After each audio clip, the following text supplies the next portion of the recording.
Asun Landaida Emakunderen zuzendaria, egunon?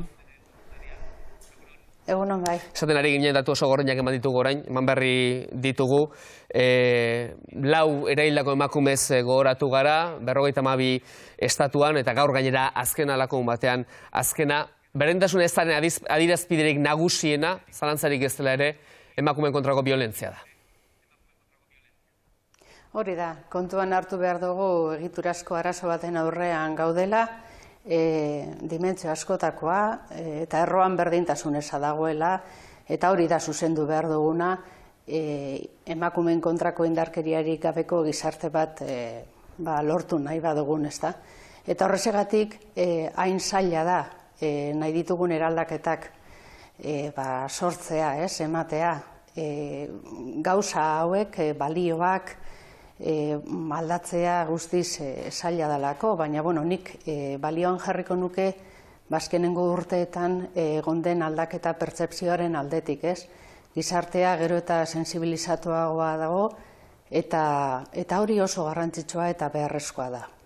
Ulertu behar dugu, danok egin dezakegula zerbait, esango nuke asko, bakoitza gure erabaki eremuan, berdintasunan oinarritutako gizarte bat eraikitzeko, eta bereziki eta gaurko egun berezi honetan, nahiz eta jarrerak eta ekintzak egunero gauzatu behar diren, baina gaurko egun berezi honetan nik uste dut biktimak diren emakumeak, edo egoera hauetatik irten nahi duten emakumeak, sentitu behar dutena dela gizarte osoaren babesa. Erakundena, baina esan dodan bezala gizartea osatzen dugun pertsona guztiena.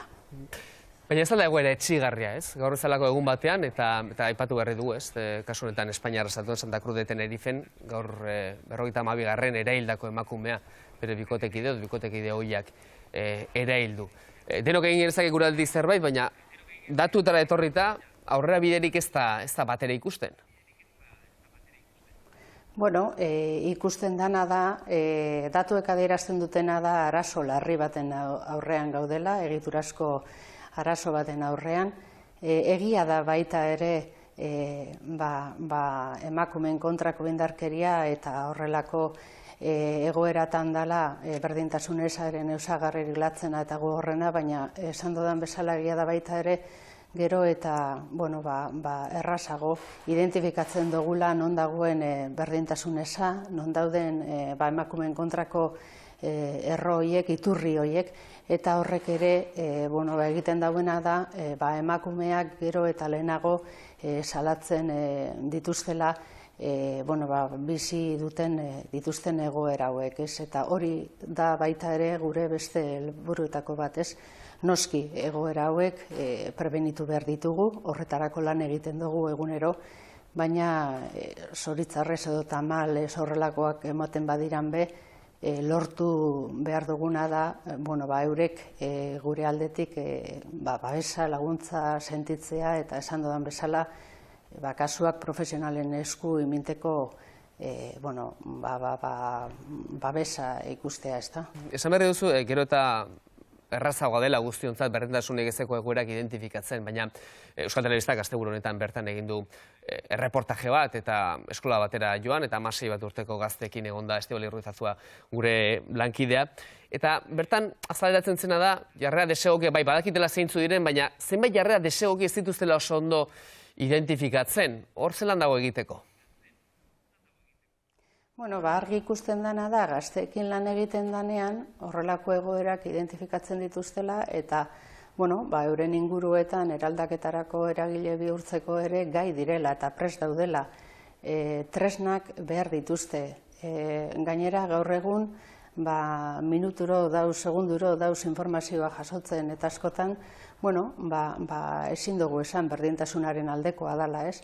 Nik uste dut, badaudela gazte askok formakuntza hau edo jaso dutenak eta barneratzen doazenak harremanak berdintasunean, askatasunean, autonomian oinarrituta egon behar direla, baina noski datuek adierazten dutena da lanean jarraitu behar dugula gazteekin.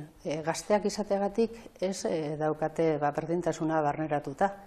Hau da, beste gauza batzuk eta balio batzuen inguruan lanketa bat egiten den bezala, berdintasunaren arloan ere lan egin behar dugu, eta gazteekin gehiago, kontuan izan da, etorkizuneko helduak izango direla eta gure gizartea kudeatuko dutenak, ez? Beraz, eurekin espazioak sortzea gai hauei buruz berba egiteko, alde batetik emakumeen edo neskena inguruan euren alduntzea bultzatzeko tresnak martxan jarri eta mutikoen kasuan eztabaidan jartzeko indarrean dauden maskulinitate eredu horiek beste proposamen berri batzuk planteatu eta euren inguruan eraldaketarako eragile bihurtu, hori beharrezkoa da eta lanean jarraitu beharko dugu.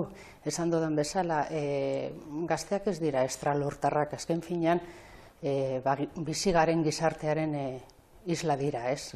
Eta oraindik argi dagoena da asko dugula egiteko eta euren sozializazioarekin zerikusia dugun eragile guztiak hausnarketa sakon bat egin behar dugu zer nolako mezuak luzatzen ari garen, ez da?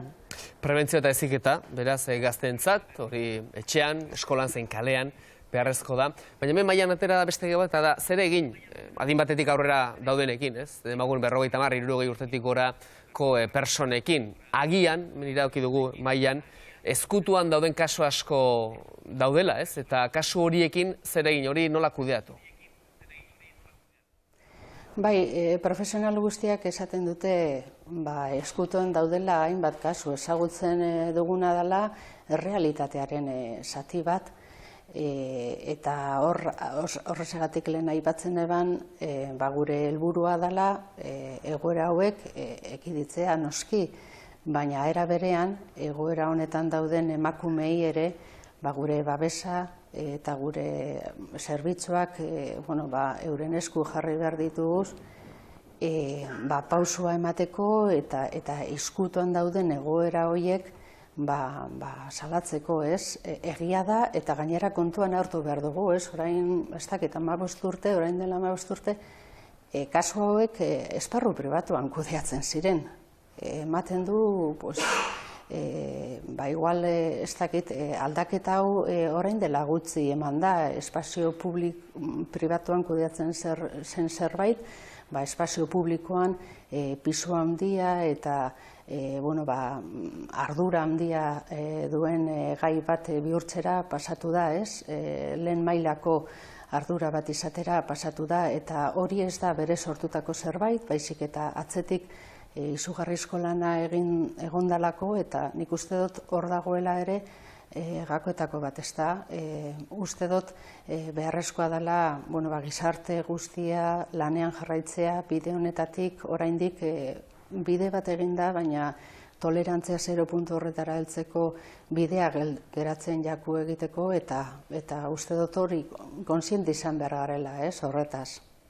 Esparru publikoa eta pribaturen arteko harreman hori edo aldaketa hori, azpimarratzen gainera interesgarri da, are gehiago, lehen esan dugu, ez, Nagore Lafageren kasuan publikoa izan da, beti gertatu zena, hilketa bat, beste biktima asko agian anonimotasunan geratu dira, baina Nagore Lafageren izan zen simbolo izan zen ikur, eta bere amak Asun Casasolak atzo esaten zuen, beharrezkoa dela alako ikurrak eta izatea, gogorra izango dela, ez, baina erreferente batzuk ere egon behar dutela, zer gertatu beharren lukeen esateko. Ados zaude hausnarketa honekin? Atzo Asunegaz egoteko aukera izan eban, eta benetan bera egiten ari den lana danontzako erreferentea izaten ari da, hori argi da garbi. Nik uste dut biktima guztiak merezi daudiela errespetu guztia, eta errespetu horretan oinarrituta bakoitzak bere kasuaren inguruan erabakitakoa errespetatu behar dugula. Ez batzuk bestera batera edo ez daude horrela eta Asunek egin dauen modun egoera asumitzeko momentuan edo garaian, beste batzuk denbora behar dute prozesu hauek eta ego. Arazoak ditugu, orain seinale horrekin, ezazu Landaiarekin hizketan ere ginen, ez da jentzuteko aukerarik baote dugun.